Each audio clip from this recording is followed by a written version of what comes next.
Ассалаумағалейкум, эфирде эксклюзивті сұхбат бағдарламасы. Бүгін бізде қонақта Денсаулық сақтау министрлігі қоғамдық денсаулық сақтау ұлттық орталығының директорының кеңесшісі және де медициналық ұйымдардың Қазақстандық альянсының басқарма төрағасы Дәулетхан Есімов мырза.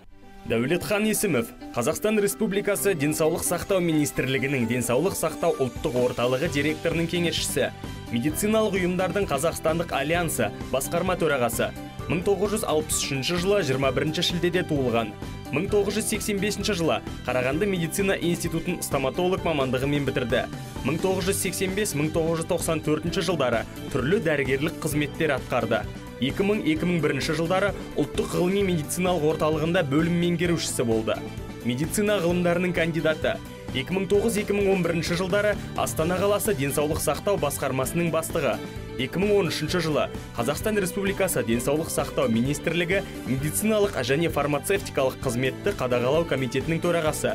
2016 жылы ұлттық денсаулық сақтау палатасы басқарма төрағасы. Дәулетхан Серғазылы, қош келдіңіз. Жалпы осы денсаулық сақтау саласында талай жыл еңбек еттіңіз. Осы саланы ішінен білетін көптің бірі емес, тіпті бірегей деп айтсақ қателеспейміз. Енді сізден сұрайық деп отырмыз. Қазіргі сіздердің мына қызметтеріңіз ауырып еміздегенше ауырмастың жолын ізде деген принципке сай келеді. Жалпы енді осыны сұрайын деп отырмын. Біздің ел тұрғындары, қазақстандықтар салауатты өмір салтын қаншалықты ұстанады және қаншалықты біздің елде ол насихатталған және оларды бір қадағалайтын, есепке алатындай мүмкіндік бар ма оларды? Біздің ұжым осы қоғамдық денсаулық сақтау ұлттық орталығы былтыр құрылған ұжым болып табылады. Бұл ұжымның негізгі мақсаты, жаңа сіз өзіңіз айтып кеткендей, осы салауатты өмір салтын, соның қағидасын елге тарату, елге жеткізу дегендей, және осы дене шынықтыру, дененің физикалық мүмкіншіліктерін дұрыс пайдалану. Біздің өзіміздің зерттеулер бойынша халқымыздың 30%-ға дейін халқымыз осы дене шынықтырумен, спортпен айналысуға осындай несі бар, көңілі бар және айналысады. Және жылдан жылға осындай халықтың саны, жұрттың саны осындайға өсіп келе жатыр. Жалпы осы көрсеткішті одан сайын жетілдіру үшін, көбейту үшін, кең насихатталу үшін қандай да бір шаралар жасалып жатыр ма? Енді біз өзіміздің мысалғы біздің орталық арқылы былтырдан бастап, біз енді жаңа айтып отырмын ғой, былтырдан бастадық осы жұмысты деп ең бірінші бір үлкен марафон өткіздік. Бұл марафонды осы Астанадан бастап өткіздік. Астана мысалға Астана қаласында Жерұйық саябағында Астана тұрғындары өздерінің таныстарын, жолдастарын алып келіп, мысалға дұрыс жаңағы тамақтану, газдалмаған сусындарды, мысалға фастфудтардан бас тарту дегендей, газдалған сусындарды, қантты мөлшерлі қабылдау сияқты, және 5 граммнан жоғары тұзды пайдаланбауға, сондай нәрселерді біз мысалға үйретіп, сол жұртшылыққа үйреттік та, осы марафонымызды басқа өңірлеріміз қолдап, мысалға Шығыс Қазақстан, Қостанай, Атырау, Түркістан сияқты біздің басқа өңірлерді соны қолдап, осындай марафон, осы Қазақстанның көлемінде сондай марафондар өткіздік. Екінші бір айта кететін жағдай, ол мынау өздеріңіз білесіздер, осы желтоқсан айында күннің бір сақаған сары аязында біздің мынау денсаулық сақтау нелері, посолдары, елшілері, өздеріңіз білесіздер, осы жылдың ботаникалық бақта болды ғой деме, қателеспесем. Иә, ботаникалық бақта өтті.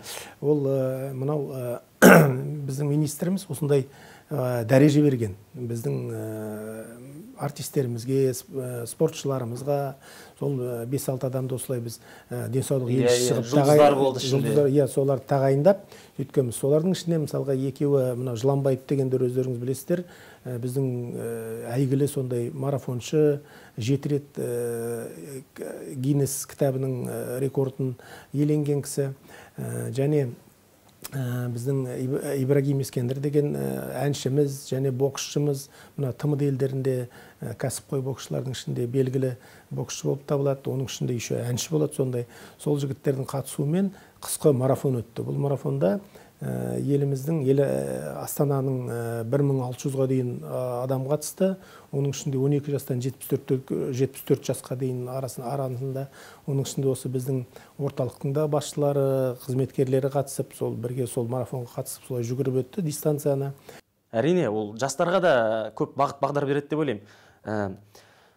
Тағы бір мәселе. Мынау Қазақстанның салауатты қалалары деген жобаның бар екенін білеміз.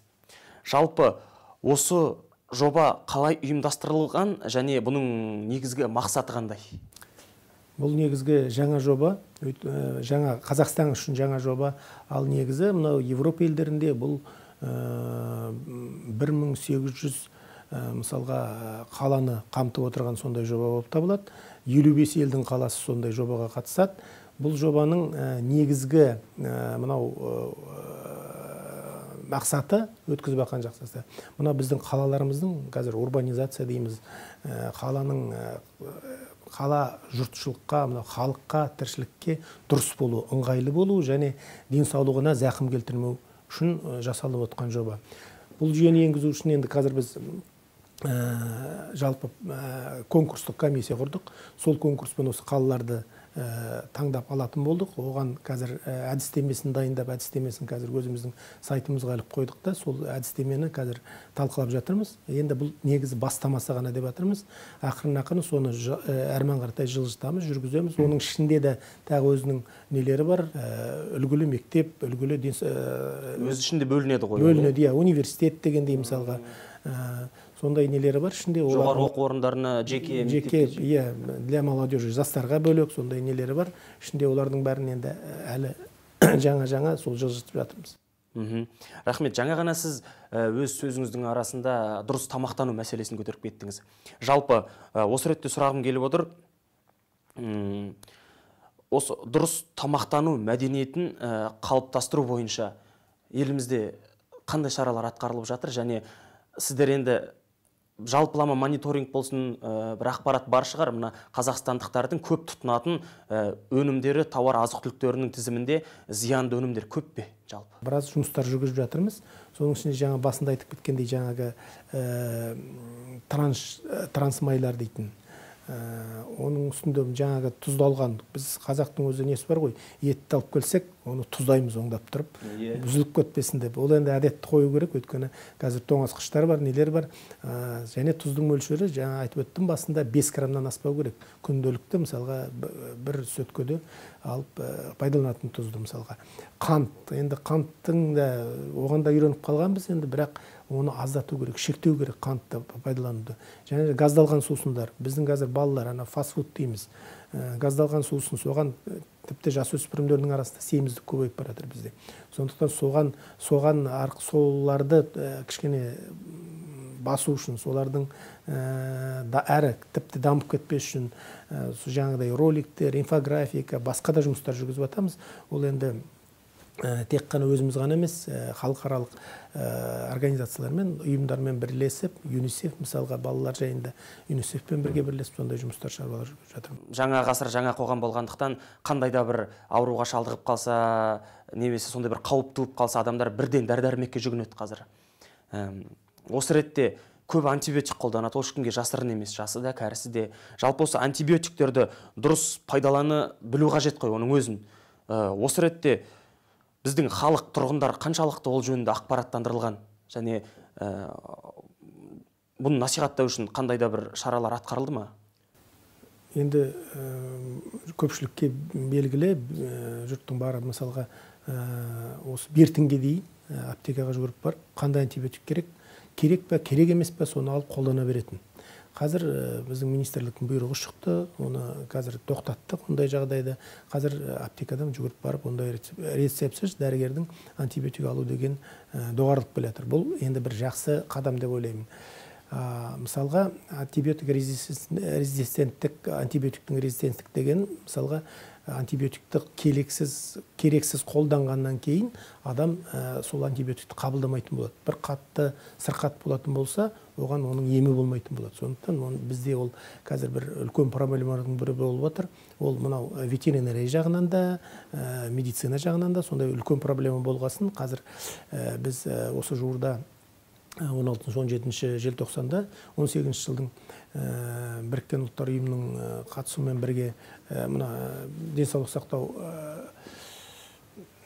дүниежүзілік денсаулық сақтау ұжымының қатысуымен бірігіп дөңгелек үстел өткіздік. Сол жерде осы мәселелерді талқыладық. Соның ішінде осы біздің қадамымыз келесі қай жаққа, қай направление, қандай бағытта қимылдауымыз керектен. Сондықтан соның шараларын жаңа айтып отырмын ғой, министрдің бұйрығы шықты деп. Сондай шараларды қазір өзімізге мына жол картасын жасап, сол жол картасы бойынша жылжып жатырмыз. Қазіргі енді теледидарды қосып қалсақ та, әлеуметтік желілерді, немесе ғаламтор, парақша, сайттар, порталдарды ашып қалсақ та, артық заттан арыл, мынандай мәселеңді шеш, шашыңды өсір, басқандай препараттан препарат, дәріден дәрі, антибиотиктен көп жағдай насихатталып жатыр. Енді олардың шын өтірігін, көмектесе ме, көмектеспей ме, пайдалы ма, зиянды ма, адамдар оны білместен ғаламтордан тапсырыс береді де, сатып алады да, ол бағасы да өте қыруар қаржы.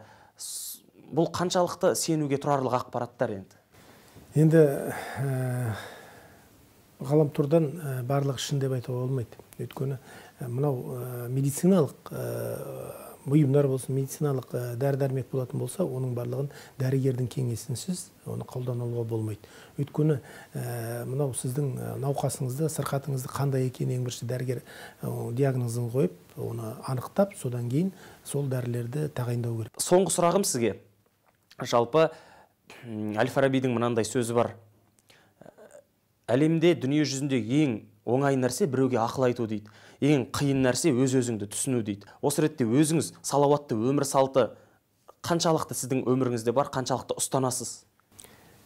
Рахмет, бұл негізі 15 жылдан бері мысалға кәдімгідей спорт залға барып, сол жерде өздеріңіз мүмкін естіген шығарсыздар, кинезотерапия деген бар, кинезист деген бар. Доктор Бубновскийдің методикасымен ол мынау буындарды, бұлшықеттерді бәрін қалпына келтіріп, адамның мынау денсаулығын мысалға күнделікті шаршағаныңды неңді нетіп, ол спорттың түрі емес, ол емдеу түрі. Сондықтан сонымен 15 жылдай айналысып келатырмын.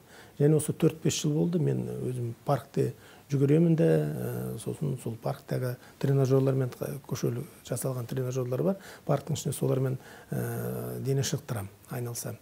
Сондықтан барлықтарын сол жасағанларын барлығын әлеуметтік жүйеде Фейсбукке, Инстаграмға салып отырамын да, жұртқа айтып отырамын, осылай бірге жүріңдер, бірге осымен айналысайық, дене шынықтырайық деген ұсыныс жасап отырамын да, қазір былай сол әлеуметтік жүйеде қарап отырмын, көпшілігі қолдайды, осыған бірге қатысайық деген сондай әңгімелер бар. Сондықтан барлықтарыңыз тағы да айтайын, осындай бірге осындай денсаулығымызды түзейік, барлығымыз дене шынықтырайық, салауатты өмір салтын қалыптастырайық елімізде. Көп рахмет, бұл көпке үлгі боларлық әрекет деп өз басым есептеймін. Ал құрметті көрермен, осымен біздің бағдарламамыз өз мәресіне келіп жетті. Ал мен ескерте кетейін, бүгін бізде қонақта болған денсаулық сақтау министрлігі, қоғамдық денсаулық сақтау ұлттық орталығы директорының кеңесшісі және де медициналық ұйымдардың Қазақстандық альянсының басқарма төрағасы Дәулетхан Есімов мырза болған. Бізге келіп ой пікіріңізбен бөліскеніңізге көп рахмет. Сіздерге рахмет.